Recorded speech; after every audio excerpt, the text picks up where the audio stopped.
Hi, have you been wondering how to overcome social anxiety? I'm going to go through some of the basic strategies today that are used for social anxiety. But first, I want to tell you that it's extremely difficult. So I'm not trying to say that if you just do these strategies, you're going to go out tomorrow and it's all going to be fine. It takes a lot of work and it takes doing it in small steps so that it's not overwhelming at any one time. And a lot of people work with a therapist on this. But I wanted to share with you just some of the basics about what it all entails. You can be trying some of it on your own and see how it works for you. And also I'm going to throw in some tips too about if a parent is trying to help a child with social anxiety. Because the basic principles are the same. And the basic principle with anxiety is if the thing you're afraid of is not truly dangerous, the idea is you keep doing it over and over again until you don't feel scared anymore. Now, when I say that it's not truly dangerous, I'm talking about, so for instance, if we were standing on the edge of a cliff and we felt afraid, then it's actually a truly dangerous situation and we want to avoid that situation and back up and get away from the edge of the cliff. So it's an actual real danger. But with anxiety, and so for instance social anxiety about being afraid to be around people or to talk to others, this is actually not an actual danger in most situations. I'm sure we can find a few that are truly dangerous, but I'm just talking about ordinary social interaction that causes that fight or flight response to get triggered so that someone feels very anxious, they may freeze up, not feel that they can talk because of a perceived level of danger. It feels like a very risky situation, and so the person wants to avoid. Now that kind of avoidance actually makes social anxiety worse. So the more people feel afraid, the more they want to avoid, then they are not getting experience in overcoming it and realizing that it's a perceived risk, it's not a true risk, and so they're basically not getting better. So I've always found it helpful to think of the acronym of FEAR. So FEAR in this case would be false evidence appearing real. So it looks as if you're going to be in a dangerous situation, say to go to a party or to be around a group of people, but it's actually false evidence that's telling you that that it's dangerous. It appears that it's real. It appears that it actually is very socially risky to be in that situation, but it isn't really. It's your own negative self-evaluation that's making you think that no one will like you or you'll do something stupid.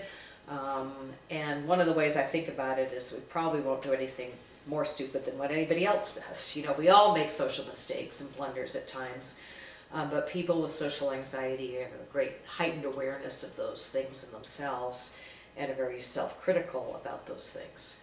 So what we're looking for is to find situations where you can be socially successful and to push yourself to do those things so that rather than avoid, you approach.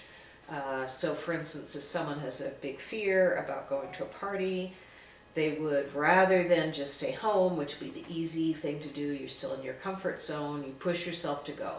And if you do it over and over and over and over and over and over and over, eventually you're not afraid anymore. But you have to get through all those periods of time when you've done it to then realize, oh, I've been to a party now 20 times and I was successful, and maybe I'm not really feeling afraid about parties anymore. Now, one of the things I recommend about something like that when you're pushing yourself to do something that feels uncomfortable is to rate your level of anxiety or fear about it on a scale of, say, 1 to 10. And I tend to think of anything maybe under 5 or 6 as being in the work zone. Now the work zone means you probably can be successful doing it. So if you feel somewhat anxious to do it, you still would kind of rather avoid and maybe just stay home and watch TV, but you could push yourself to do it. That's probably going to be able to be accomplished. But if you chose to do something when your anxiety level, say, is a 7, an 8, or a 9, or way up to a 10. You know, if it's just like the most stressful thing you could imagine, in fact, you're starting to have that fight or flight response kick in, which means you feel very physically anxious. Your stomach might have butterflies. You might be breathing quickly, you might be starting to sweat or feel cold or clammy and feels just sort of really frozen up. If your anxiety level is that high, you might not be able to be successful, So I tend to think of picking a situation which is under 6 or 7 on that 0 to 10 scale. Between about 4 to 6 is sort of our working zone, because under that you'd probably go anyways. If it was like a 1 or a 2 or a 3, you probably wouldn't avoid. But once it starts getting up a little bit higher, you're more likely to want to avoid. But if it's not all the way to that panic zone, that's a good time to give it a try and see if you can do it. Now, there's some things you might want to do to help yourself accomplish these things. You might set up a reward for yourself, and this is the kind of thing parents can do for kids too. They could set up a small reward for their child for doing something that they're a little nervous to do. You can give yourself a reward for doing something you're nervous to do. You can also set time limits on it. So let's say there's a social situation, you really want to be getting experience doing it, but the thought of being there all night sounds like a nightmare to you. So maybe you decide to go for an hour or even a half an hour. And same with the child. So child might be afraid to go to a party down the street, some people there they don't know. So maybe they go for just a half an hour or so rather than for the whole time. And you go and get them early. It's all agreed upon ahead of time. So that they know that they don't have to deal with it for the whole amount of time. Another way to do it is to go with social support, so that instead of doing something like that by yourself, you go with a friend who understands, they know the goals that you're trying to work on, and they support you in those things. And they might even encourage you. Or maybe you have a goal, I'm going to go to this social situation and I'm going to say hi to 3 different people.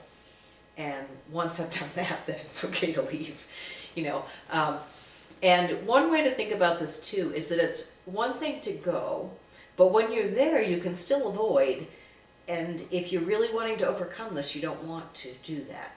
So for instance, if you went to a social situation and then you stayed in a corner and kind of hid out for the whole time, it's probably still better than not going at all, but you're not really going to be working on it. So it's more like the idea you go, and then you go again by pushing yourself to interact and to talk to people and fight back against those fears that are probably in your mind telling yourself that you're going to sound stupid, that no one's going to like what you have to say, that they're going to think you're unattractive in some way, and basically be judging you in these negative ways. So it's a strategy of what we call exposure in psychotherapy, which is that you're exposing yourself to the thing that you're feeling anxious about. You're finding out that you can be successful, and you're doing it in small doses so that you can gradually build success over time. I often think about it as rehearsing for a play. I mean, if someone was going to be in a play, or let's say a musical performance, it's pretty rare that that person would just say, okay, I'm going to be in a play, and then just go and be in a play the next day. Or that they would say, I'm going to give a piano recital, and then just the next day go and give a piano recital. What they would do is that they would practice over and over and over and over and over and over and over again. And so that then when the time comes for their musical performance or for their play, they have done it so many times that they can just do it more easily, even though they're probably going to feel anxious because they're now doing it in front of an audience. And it's really the same thing with social anxiety. You have to do it over and over and over and over and over and over, while you're basically proving to yourself that, oh, you can do it, that it was this perceived high level of danger, but not an actual true level of danger.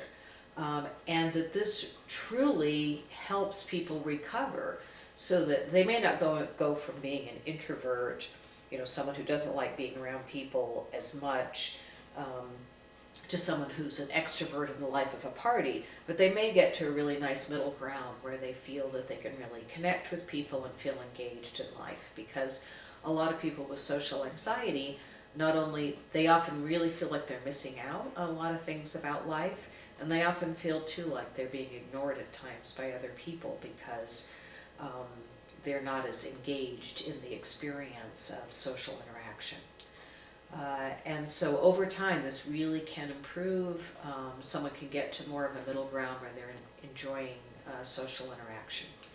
If you want any additional tips about this on something that you can have with you when you're out in social situations, I do have some apps on anxiety that are available for iPhone on iTunes and also for an Android phone.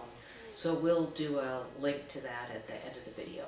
My name is Barbara Lester. I'm a licensed clinical social worker. I've been doing psychotherapy for almost 30 years. Thanks for stopping by, and let me know if any of these ideas work for you. And if you're interested in these kinds of things, please subscribe to my channel. I'll see you later.